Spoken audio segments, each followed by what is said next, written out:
In the silence of a newborn world, the gods walked along the edge of creation.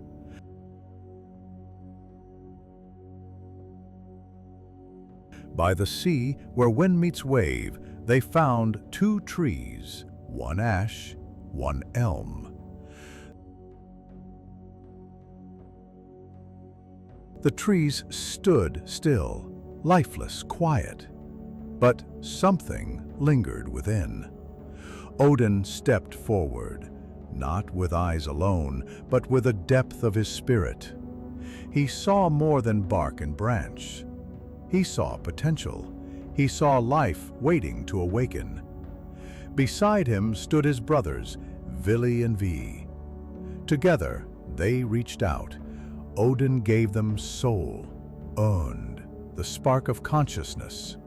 Vili gave them will and thought, the gift of reason and choice. Vi gave them form and speech, the power to express, to hear, to be seen and known. And so, from ash and elm, from wood and divine will, Ask and Embla were born, the first man and the first woman.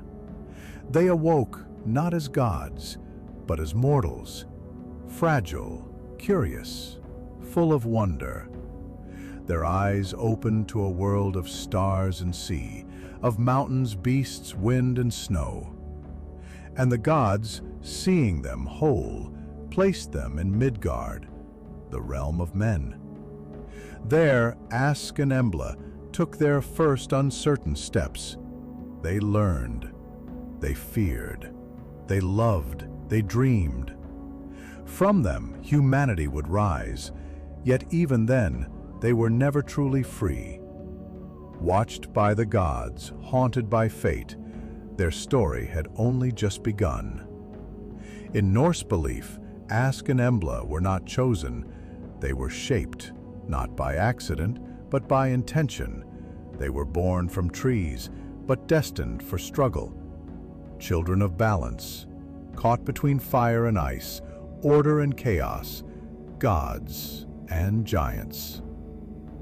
This is how humankind began, not as kings, not as warriors, but as children of trees, gifted with breath, blessed with thought, and placed in a world both beautiful and brutal. And so, under the gaze of stars, with roots reaching deep below, Ask and Embla lived, not as myth, but as the beginning of every story still to come.